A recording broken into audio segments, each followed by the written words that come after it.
Hi, I'm David Scranton, and thank you for watching this video as we talk today about this all-important topic about investing for income.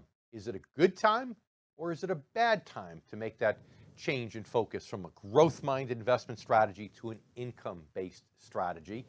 And of course, I wanted to pull out the top guns with this because it's such an important topic. So now we're going to bring in, of course, my good friend, Jeff Small, president of Arbor Financial Services, a retirement income store located in Melbourne, Florida.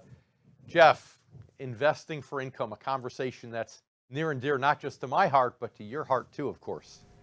It really is. I think there's some tremendous opportunities for people to transition from the appreciation or risk-on mindset into the income scenarios, Dave, and building income versus hoping for appreciation is really going to be a great theme going forward for individual investors. That's really the transition they need to make in this kind of environment because it's very uncomfortable right now. Well, let's start with the basics, though. When you talk to somebody at first about investing for income, what are some of the misconceptions they might have going into that conversation that you need to clear up? Well, the biggest misconception, Dave, is they're used to an S&P dividend of 1.8% or a Dow dividend of 2.1%. They had no idea they could get double or triple those numbers in this environment with more safety versus investing in the S&P or the Dow. Yeah, so people's advisors are telling them, hey, all you can get is 1 or 2%. That's the best you can do. And you have to explain to them, no, it's not too good to be true, but you can get a much higher rate of income than that. That is exactly correct. And with the forecast, Dave, going forward for the major market indexes by the largest Wall Street firms, from Morgan Stanley to Vanguard, are projecting a 2 to 4% return in the major market indexes like the S&P and Dow for the next 10 years. Well, guess what? The income model that we've designed, that you've designed, gets more than that over that time frame just from interest alone. And so now is a great time to transition into those areas with your money. Yeah, and if they're talking 2 to 4% return, right now, 1.4 of that comes from dividend. So that means there's really not a lot of growth left in the markets, according to these so-called experts. Of course, nobody has a crystal ball. We'll have to see. But you just made an interesting statement. You said it's a really good time now, or maybe those weren't the exact words, but it's a good time, maybe a better time to invest for income. Why? Well, it's a great time now because yields and rates of interest earnings have gone up and prices have come down, which means that we're presently at about a 2018-2017 pricing model for entry points into investments that are designed to produce income through fixed income assets. And so it's a great buying opportunity for the individual investors at this stage of the cycle. Yeah, the 10-year government bond, which is what everybody bases this off of, right, was well less than 1% for a while in the middle of the beginning of the pandemic. And now, of course, it's over 2%. And the Fed hasn't even started raising short-term rates yet. So it's gone up that much just on anticipation of the Fed raising rates. And I have to look at it and say, now this whole Russian-Ukraine thing and additional inflation because of the fuel prices and everything, which is part of that, is the Fed really going to be able to raise rates as much as they were threatening? Or, like you say, are we at a pretty good higher level right now with interest rates? Well, in a lot of ways, our leadership, since you're mentioning Russia's out to lunch, and I think the Fed is having lunch with our leadership right now, and they're all out to lunch. I don't think the Fed knows what to do about inflation other than one thing, and that is to raise rates. And in any environment like this where there's rapid inflation, they've risen rates to crucify or stop inflation in its tracks. They've caused a recession. And so that's why the markets are so volatile at this stage. That's the very reason why the markets are where they are today, with the exclamation point being the geopolitical issues and the potential for a deglobalization in the economy of the globe.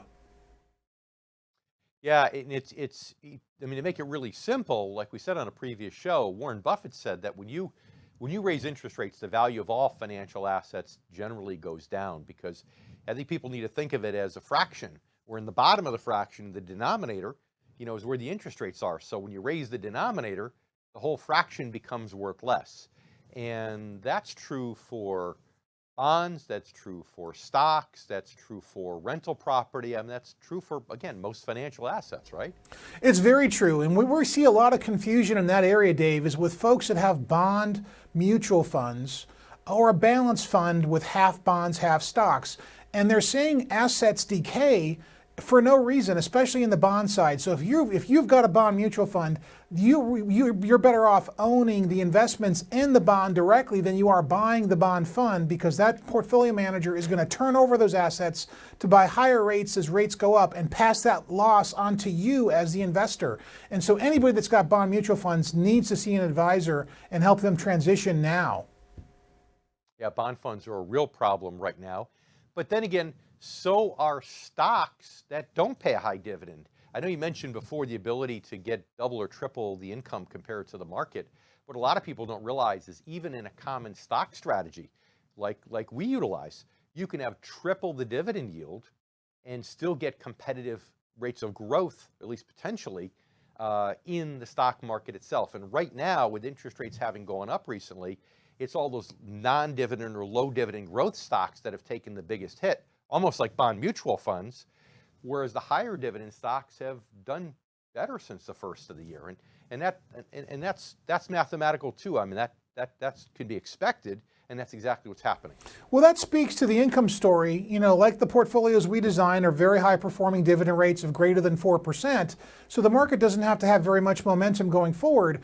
But the reason those companies are losing in value, and even though they're not paying a dividend, is because their multiples and their bottom line gets affected when the cost of money goes up. And so the market's pricing that in right now. So if you're hoping for those growth stocks to skyrocket back, I got a big disappointment for you. The next 12 to 24 months is going to continue to be brutal on them. And for you watching this, I encourage you to think of it in a simple way. Think of it as real estate. If you were flipping properties, you'd be investing in real estate for the G, for growth, with no potential for income. And if things started to turn in the markets, you'd want to unload that property really quickly, and you'd have to probably ask a very low price just to dump it because you're upside down in it. But imagine instead you had a rental property where you're getting good rental income from good creditworthy tenants. Now if the real estate market started to drop, you probably wouldn't want to sell it at all because it's cash flow positive. You're getting cash flow given to you.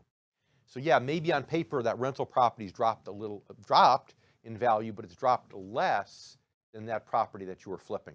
And that's the same is true. And that's why, again, these stocks that don't pay a dividend are taking a much bigger hit in this environment, whereas those that are paying a dividend are taking a much smaller hit. And bottom line is you have more staying power because you're getting that bird in the hand. You're getting that income payment. So that's all great, Dave, but you forgot one thing in all of this mess. In this environment, and because there's a lack of leadership, I have decided to run for Congress in 2024. I'm not joking. Congress here in Florida. Okay. All right. So our Texas viewers, here I come. Dave Scranton is moving to Texas. I feel safer in Texas now politically than I do in Florida. So thanks for the heads up, Jeff. I'll get my house for sale right away. Okay, you'll see. I'm going to prove you wrong. Just because you made fun of it, I'm going to prove you wrong. I love it. I love it. There you go. You heard it right here on The Income Generation. Jeff Small for Congress. That's right. All right, Jeff. It's coming. It's been my pleasure as usual. You never stop surprising me with the crazy stuff that comes out of your mouth. At least when you're talking about finance, you make a lot of sense. That's good. Jeff Small, thanks a lot. I appreciate your time today. All right, Dave. Thank you, buddy.